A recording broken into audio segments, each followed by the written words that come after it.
What's up guys, DevildogGamer here. Today we're talking about the World War II squad game called Beyond the Wire. Released today, and there's only 50 players. This game is dead on release day. So I'm going to talk a bit about the game, why it's dead, and what the issues are with it.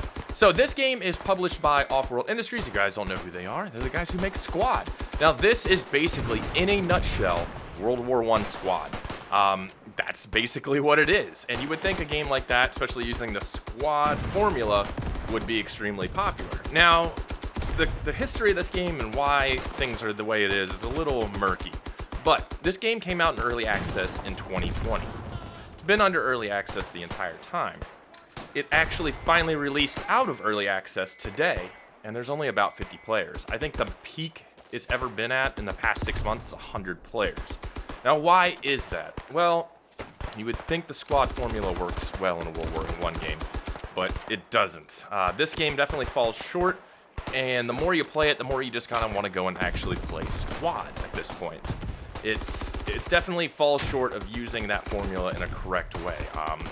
You have your squad rallies and things like that, but it being World War I and trench warfare and no man's land, half the time you can't even put your squad rally anywhere good because it's in the middle of the open where everyone's shooting at you.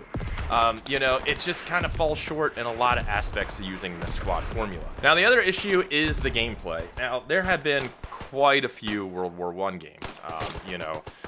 Verdun, Battlefield 1, I can keep going on and on. World War I is a weird war to do because of how the warfare was, the weapons and things like that. I feel like a fun World War I game is Battlefield 1, if you want to have fun and just kind of mess around. If you want to have like an authentic, crazy, cool World War I experience, Verdun is where you go. I think they did it the best. And they're actually coming out with another variant of it really soon, which is amazing. This kind of just takes World War I and just throws it into like a squad-like area, and it doesn't really do it that well. The graphics are super dated. It almost looks like Rising Storm 2 graphics.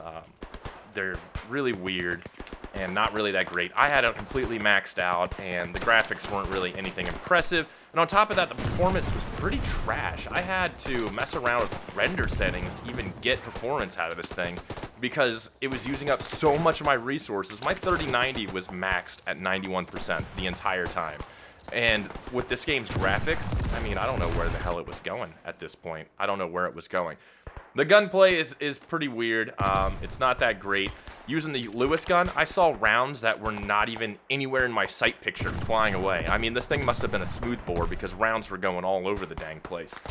Same with the pistols, the aiming and the movement. The movement of your actual gun yourself, the mouse movement, there's a delay to it, which is kind of weird. I've kept seeing this delay, and I would move my mouse and there would just be like a very minuscule delay of when my character would move. The movement itself feels like you're playing Tarkov with your inertia maxed with just a ton of stuff. You stop and you're clumsily moving and people running around, and I just didn't like the movement in it, man. There's just a lot of things that I felt like kind of fell short with it. On top of that, the servers were bad. The only server I had access to was 150 ping one, and it felt like a 350 ping one. It was really rough. I saw a lot of people with no legs moving, just sliding all over the place. People they would zigzag and serpentine, and it was because of the latency. It was impossible to hit them at times. It was just weird and rough in that sense that I just couldn't even do stuff half the time. And getting a kill was extremely difficult. The weapons felt weird. When you would ADS, it would take forever, and even the movement, the sway. The sniper rifles are completely unusable. The optics in them are just horrendous. They're blurry. The sight picture, you move a little bit, and it completely obscures the sight picture altogether. It's like the scope isn't even that long enough to do that, to be honest. So it's kind of like, what the heck, man? I just didn't like half of these weapons. They felt clunky. The movement feels extraordinarily clunky, and I just hated moving. Trying to shoot a moving target was almost impossible half the time. Getting a machine gun to work was just impossible. The pistols were the only thing that I felt like were worth a damn at that point instead of the rifles. The animations were also really, really bad. I mean, your character animations are fantastic, but watching other people's animations, it was kind of there were a few that were just like really wonky. And climbing over objects was really weird. Usually you get to the object, you can vault over it. I had a few instances where I would get to the object, go to vault, and it would reset my entire position to climb over that. It wouldn't take my current position. It would just reset me into a weird spot to get over it, almost like the animation was tied to a certain angle of that object, and it would just like forcefully correct me and things like that.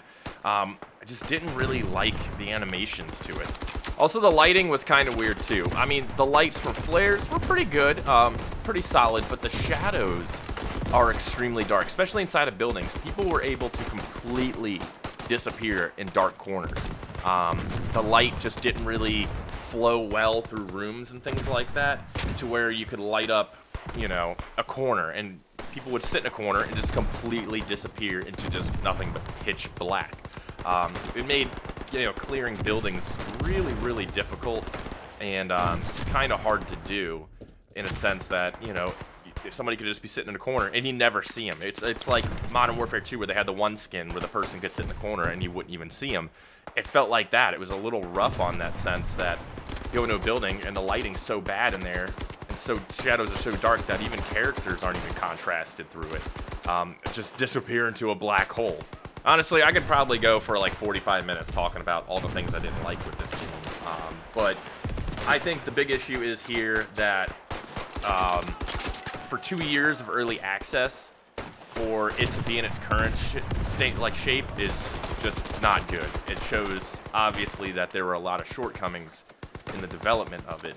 And for it to release with a max player count of 100, I mean, even though they're going to do a free weekend, which you can try, I mean, Off-World Industries is known for their free weekends, and they're super fun, being sarcastic.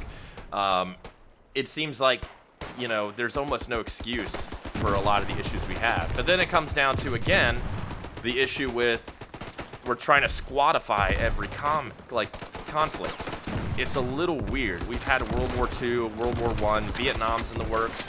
I don't know what else we're gonna do at this point. I think it would almost be more prudent and better if we kind of just, instead of making their own games and squadifying them, just do DLCs for Squad and making them squadify at that point. It seems kind of weird that we're making our like standalone games based off of Squad's architecture and hoping for the best at this point. I mean, Postscriptum, yeah, Postscriptum is barely alive at this point. It's a good World War II game. They've done a lot of really good work, but it's taken them a very long time to get to that point. Their tank system is one of the best I've ever seen, the way tanks work and the armor and things like that. But I don't see anything in Beyond the Wire that could come out in the future that could save something like this. Maybe aircraft? I don't know, dude. Like, I don't know what Beyond the Wire could do other than hosting free weekends to get the player base up. I mean, maybe weapon releases, but I mean, the maps themselves are pretty standard. I mean, there's nothing spectacular about the maps. They're all World War I trench warfare type stuff. But at the same time, like, maybe they'll do World War I tanks. I don't know. I mean, I just don't see how this is recoverable at this point. And I think one of the big issues, though, is you have the Squad fan base complaining about Off-World Industries updates and things like that when it comes to Squad. But then you have, like, them publishing Squad, you know, different variant games.